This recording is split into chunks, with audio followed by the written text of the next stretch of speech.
Circle tram going around Melbourne. It's a free ride which gives you a history actually about Melbourne and where you're stopping off, seeing all the landmarks, and it's free. So I'll just give you a quick tour. We're coming up to Swanston Street now.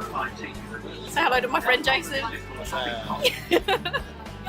This is inside the tram. There is no air conditioning. And it's about 30 odd degrees today, and it's 5 o'clock in the afternoon, so we are sweating slightly, but it's all good. Yeah, you gotta love it, it's free. I think this actually takes about 15 minutes or so to get around, to do the loop around.